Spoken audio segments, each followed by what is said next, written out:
My 30F spouse, 35M, has been acting incredibly strange. Do I need to help him or do I need to escape? Sorry about formatting. I'm on mobile and I'm really shaken up as I write this. My 30F spouse, 35M, has been experiencing behavior that has only become increasingly concerning. In the past 2 months now, he has been talking about things that he claims are happening, but he's never mentioned before. As some background info, when his behavior first started getting concerning, I managed to convince him to go to the hospital to get checked out for his mental health. He wasn't even seen by a doctor, and he was told he just needs to take a certain medicine to help him sleep. The issue is he also smokes weed, so this medicine does not mix well with that. He won't quit smoking. We also have 2 very young kids. Back to the weird recent behavior, he claims he had an old email with an inheritance that got hacked and he needs access to it. I tried helping him get on it, but he hasn't used it in literally the 12 years we've been together. I only knew of its existence previously when I helped him switch his Facebook login, and that was an email attached. Another example is that he believes everyone is talking about him to me and everyone else. I mean literally everyone else. He thinks there's some sort of big thing planned to hurt him or do something horrible to him soon and that we're all in on it.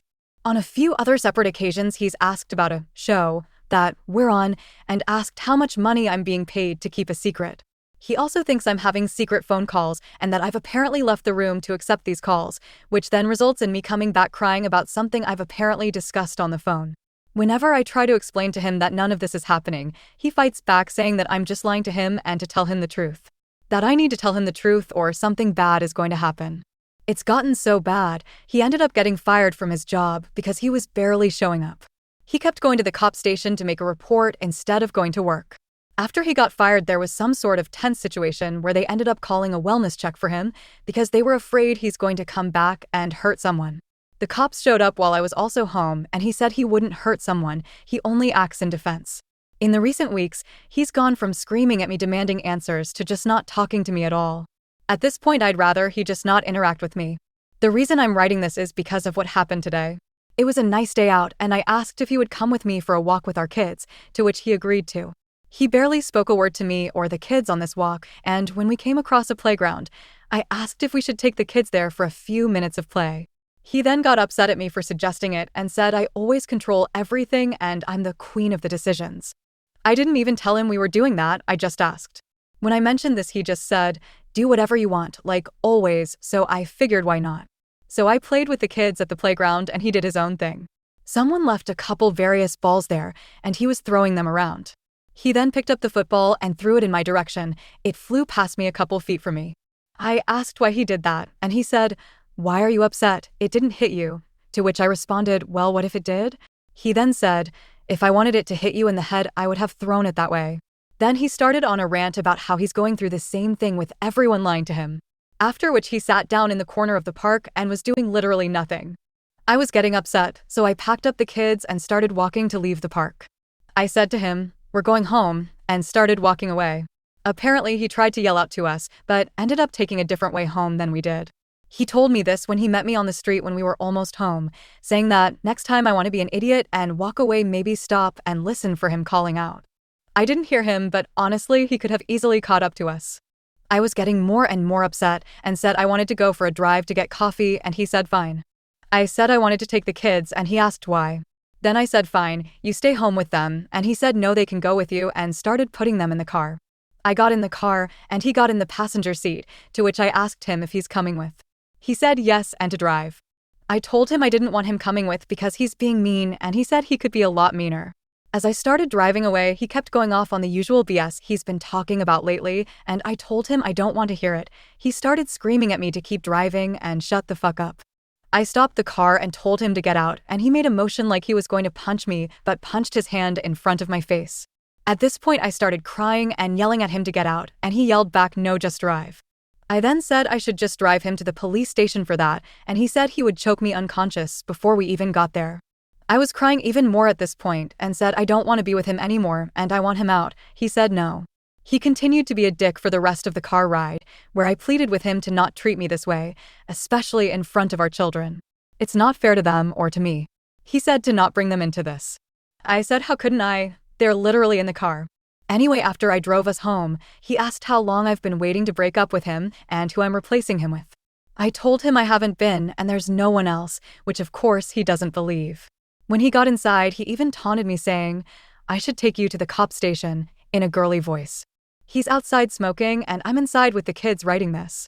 Of course I'm shook up currently, but I don't know what to do. We only have the one vehicle which is in both our names. The place we rent is actually my mom's, so we don't have a lease, but we both have our addresses attached to this place on our licenses. He wasn't always like this. Literally only the past couple months his behavior has been this bad. I miss the person he used to be. I miss that he would spend time with me, with the kids, but he spends all his time by himself now. I don't know if he's going through some sort of manic episode or what's triggering this change in behavior, but I really don't know what to do. Is there something differently I can do to help him? Every time he talks to me about whatever situation, he doesn't accept any answer I say and also won't accept if I say nothing. Edit. I just wanted to update and let you all know we are safe. I'm sorry for not saying anything sooner. I'm a bit overwhelmed with how popular this post got and will give an actual update later. Thank you for the advice and comments as well. I will mention a couple things. We are not in the US. Where we are, marijuana is legal, so my spouse does get it from government-run dispensaries. I don't think there's a chance his stuff gets laced aside from the fact he mixes cigarettes with it. A lot of people mention meth. There is just no way. He doesn't go anywhere random. He doesn't talk to people outside of our household, aside from the few times he would go to the police station. I have his location on his phone so I can see where he goes when he leaves. Relevant comments. Inaturb_exo. I just want to say, I was that terrified kid in the back seat. Absolutely traumatizing. My mom always came up with an excuse as to why we couldn't leave the house or leave dad. Made me suffer for many years of my life, and I'm 28 years old trying to deal with the trauma it has given me. Please stop making excuses and leave. Get out for the kids. My mom never did, and it truly has ruined my mental health. Cora Cricket. Wow, this is way more urgent than everyone seems to be acting. Are you able to sneak yourself and your kids out right now while he's smoking? You could start by going to the police station and telling them what's going on. They should hopefully be able to connect you to resources for families fleeing domestic abuse. If you have someone you can stay with, then that makes it easier, but either way, do not spend another night in that house with him and definitely don't let your kids around him unsupervised. If you can't sneak out, I would call 911, tell them what just happened and about his threats, and that you need to get out, but that you are afraid for you and your children's safety. They are not always the most helpful, but something needs to happen. At least then, if he comes back in and tries to do something to you, you'll be in the phone with them, and they can send someone then. Might be a good strategy while you're leaving too if you're worried he might catch you. It sounds like he's having some kind of psychological break. The paranoia and being convinced everyone is part of some conspiracy against him is not abnormal there. But he has clearly told you that he is a danger to you, so you need to worry about that first. Get yourself and your kids to safety and figure the rest out after that. Once it's time to deal with him and his situation, depending on where you are, getting him involuntarily detained for psychiatric treatment requires proving he's a danger to himself or others, so at least you can show how he's threatened you. But worry about that after you and your kids are safely away from him. Daddy_Tywin. Heavy cannabis use can trigger the onset of schizophrenia in people who are already susceptible. Your age is right about the age where this tends to happen in men. I am not a doctor, but I really think this is a mental health emergency, either due to a drug interaction, drug use itself, or because he is rapidly developing a psychotic disorder. You need to see a mental health professional, not the ER, and describe all of this behavior to them, including the frequency of his marijuana use. OP. That's the thing. He saw a crisis nurse at the hospital and a therapist/social worker there, and I felt like the only thing they tried to do was get him to take a specific medication. I think it's called quetiapine or something. But anyway, I don't think he is regularly taking it, and if he is, he definitely shouldn't be mixing it with smoking weed. Daddy_Tywin. That's the generic for Seroquel, which is actually an antipsychotic medication used for schizophrenia and bipolar 1 episodes. That makes way more sense to be prescribed than a sleeping pill. You're right though, he needs to be taking it as RX'd. Bottle should have the dosing on it. I looked up the drug interactions, and the ones listed are moderate and mostly physical, although generally people with any kind of psychotic disorder, I think, are not supposed to use marijuana. Mama_OD. Just call the police for assistance to leave. If you have somewhere to go, it's that easy. I've done it. He'll put a good front on, but you need to tell them you are in fear of your life because he threatened to strangle you. You can't wallow and be a scary baby. Not in front of your kids. He traumatized them enough. You can also have him removed for the threats on your life, and you can change locks. Do not let another day pass in this. Update. Hello. First of all, thank you all for the comments, messages, etc. on my previous post. Obviously, it got a bit too much to keep up with responding, but I just want to say I really appreciate the help. A TLDR at the bottom. To give an update, I left the house the night I made the post, but went back home the following day. I wanted to be able to collect some sort of evidence I could use, because my spouse has been really good at downplaying his symptoms to any authority figure. I want to mention that I had been present at most doctor and hospital visits prior, so I know what they did recommend for him. I felt at the time that they did not give him enough help for the crisis he was obviously going through. Anyway, continuing on, the couple days after the Sunday post, he did not really engage in much conversation with me or our children. Every time he entered the room, I set my phone to record. I did not get anything until Thursday, when he finally started talking to me again. He was questioning who I have been talking to about him and who has been trying to sabotage his life. Obviously, I denied everything because there is no one talking to me about him, aside from this Reddit post, which he didn't know about. This started to anger him, which included him yelling at me and saying if anyone is talking to me about him, to bring him to the house so he can take care of them himself. I tried to not engage anymore. This made him more upset as he was continuing to demand answers from me. He would then say, "Oh, I want to hit you," or "Don't make me slap you," when I was either not answering or just saying I didn't know what he was talking about. I got this on recording. After he ended up walking away and leaving the room, I took the kids to bed, locked us in our room, and tried to sleep. The following morning, he insisted on driving me to work. I told him I wanted the car, to which he disagreed with me and said he needed it. After dropping our kids off, he started going off on me about how I am stupid, dumb, a bitch, etc. for keeping his inheritance, again something he is clearly having delusions about, from him. I tried to disengage completely, keeping myself to the far side of the passenger seat, which caused him to grab me by the back of my neck and pull me closer to him, where he told me to listen to him. I obviously reacted to this and was super upset, telling him to please focus on driving and not touch me again. After he drove me to work, the last thing I said to him as he was still going off on me with the car window open was, "You desperately need help." Once I got in, I called my boss and let her know what happened. She came in, canceled her appointments for the day, and took me to the police station. We made a report, although the sergeant we initially spoke to seemed to be against us making a report. He kept saying he will be homeless if I report him, like he's the victim in this scenario. I told him my safety and the kids' safety should be more important, and he brought in a different officer to make the statement with me.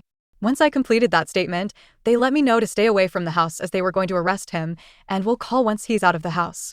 About 5 hours later, he was arrested. Apparently, he was very compliant, and with all the information I provided, they actually took him to the hospital, and he is currently on a 30-day psychiatric hold. He will be going to court at some point for uttering threats and assault, but seeing how he doesn't have a criminal record, I'm sure it will just end up being a slap on the wrist. So as of now, I am home, safe with the children, and we are getting our locks changed. I will also most likely get a protection order, but in an ideal world, he gets better, and that's not necessary. I guess we will see in the future. I want to again thank everyone for their comments and assistance. A lot of you made some excellent points, and although I know some of my decisions probably seemed like dumb ones, I was trying to figure out the best solution logistically for us.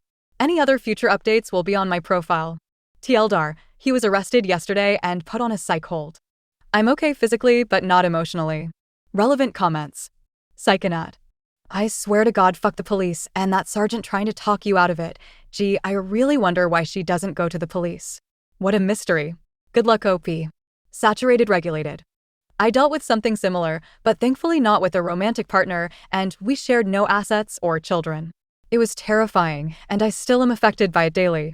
My friend ended up being diagnosed as schizoaffective disorder, paranoid schizophrenia. He did really well on meds. Actually, so well that he stopped believing he had an issue and stopped taking the meds. His latest bout of mania legitimately scared me, and I had to remove myself. Your husband is starting a very long road, and a lot of mentally ill people struggle with keeping straight down that long road. I'm not saying you should remove him from your life, but I am saying you have the best chance of healing and raising unaffected adults if you do remove him. Your love for him and the family you've built cannot sustain mental illness, and love is not all you need. Sometimes it becomes way bigger than you, and the kindest thing you can do is bow out. I'm really sorry you're all in this situation. Shame the devil. Paranoid schizophrenia runs in my family. The problem with your husband is that he's already become more violent, and it will likely get worse if you let him return to the home. I have seen family members get better on medication, only to make the decision to stop medicating because they no longer believed they were ill. Over and over and over. I have also seen them act normally in front of others, which made it difficult to even get them help in the first place. One of my family members attempted to murder their caregivers. They almost succeeded. Another attempted to murder a person they thought was real, but who was actually a hallucination. You are not safe. Your children are not safe. And you are not taking this seriously enough. Raise ire, set fires. I'm very proud of you for taking the first step towards a new healthy life for your kids and yourself. To continue on this path, you need to quit hoping for the best and start preparing for the worst. It's a long road, but you've shown the intelligence and fortitude to successfully see this through. That being said, I'm going to have to stress to you that he's not going to get better in 30 days. Get that restraining order ASAP. One reason is he will be served while in custody, instead of you having to track him down to serve him. Second reason, they look at how quickly you do these things when he goes to court for the charge. It shows you are actually going to follow through and the seriousness of your situation. Third reason is he is more likely to be charged for DV and threats. Fourth reason is it will usually make custody and separation move faster. This is one of those situations where shit in one hand and hope he miraculously becomes mentally healthy in 30 days in the other, which fills up quicker. Good luck and don't stray from your path to safety and happiness. OP. Thank you. It's definitely wishful thinking that he will get the treatment needed to go back to normal. I don't want to think of this as the end of our relationship, but at the same time, I don't know if he would want to be back with me since I got him detained. Right now, the only thing I'm thinking about are the kids. Noon CareSat 805. Make sure as soon as the protection order is in place to let the school know that he isn't allowed to take the kids out. Find a therapy place for you and the kids and have them help you explain to them that it's not safe to talk to dad at the moment. That way he won't try to get his revenge through them. And good for you. And you're right, him ending up homeless is not your concern. OP. They are toddlers, so a bit too young to understand. Their daycare is aware as well. Noon CareSat 805. I work in a daycare, and unless we have a restraining order on paper, if the other parent shows up, we have to release their child to them. There's nothing we can do. And children are smarter than you give them credit for. Just because they can't say everything doesn't mean they don't notice everything. Emma 5382. I think something to note is to keep a close eye on your kids in their early 20s and teach them the signs. It could be hereditary, but with enough foreknowledge can be caught early and treated. I too dealt with something similar. Use this time to get the divorce started. Have a plan. When the 30-day hold is up, you will get immense pressure from doctors, social workers, and family to take him back. Repeat variations, I do not feel safe with him on the home. I fear for my safety when he is around, over and over. They will try to convince you he's fine because they can't release him without somewhere to go. Use this time to get legal advice. Use an attorney with experience with mentally ill spouses. Try and get a restraining order for you and the kids. I know you have a lot going on. You have to act. The first time my ex was hospitalized, I listened and took him back. He was livid and blamed me for what happened to him. The second time he was hospitalized, I was lucky to walk away with my life. Act now. You have kids to think about. Update 2. My spouse is doing a lot better. He received the treatment he needed in the psych ward of the hospital, gets a shot every so often instead of taking pills, and only smokes cigarettes now. He's back to his normal self, engages in conversation with myself and our children like he did before this crazy shit happened, has a job, and honestly, is being a better partner overall. It took a lot of time for me to feel like I could trust him again, but we've taken a lot of time to work on things and get back to how he should be. I know a lot of people wanted me to leave and never look back. But you have to realize how he acted in my initial post was nothing like how he is as a person. Obviously, he had some sort of weird psychosis happening, which could have been a result of a high intake of marijuana, plus a couple added stressors. I don't want to go into too many details because it will give away where we are, but basically something traumatic happened under 10 years ago that happened again a month before he started acting strange. It was one of those types of events that forces you out of your home for undetermined amount of time. Anyway, that's all the detail I want to go into that. Obviously, he was affected by it more than I thought, because when this event happened, I was the one having a difficult time and he was my rock. But after we were able to go back home and have some normalcy, that's when things started changing for him. It started with him randomly needing to gain access into an old email, to thinking he was being recorded all the time like he was on the Truman Show or something, to thinking that everyone, including me, was out to get him. This is when the threats of violence started happening. I was obviously in disbelief because in the entire time we've been together, nothing like this has ever happened. I never once felt like I was unsafe. I never felt scared. Until the threats continued to come and he started to escalate. After he made excellent progress in the hospital and I had many reassuring conversations with the psychiatrist, I allowed him to come home when he was discharged. It was so hard not having him around. I cried all the time. Our kids really missed their dad, and he really missed us. He needed to get help, and I'm so thankful I was able to find an effective solution. This will most likely be my last update. I don't really think I'll need to add any other details, but again, I just want to thank everyone for their messages and comments, even the ones who called me an idiot lol. Relevant comments. Creepy_addict. I only wanted you to leave if he refused to get help. He got the help he needed and seems to be back to his normal self. Just keep an eye out for any changes in behavior. Comprehensive_yak 359. This is a great update. I hope things continue to go well. Do not forget to take care of yourself and your mental health. What you went through must have been so scary. Wish your family all the best. You according 3896. Thank you for this update. People have a tendency to misunderstand when a loved one of ours freaks out and invariably scream at us to get rid of them. This is fear and lack of knowledge, ignorance. I am glad that you reached out to your husband and did everything in your power to help him. You are an incredible and rare woman. Few would do what you did. Bringing him home to his family is all that matters. I hope he appreciates this gesture of yours. You went against all odds. I am so happy to have seen a decent human being in action. Thank you very, very much.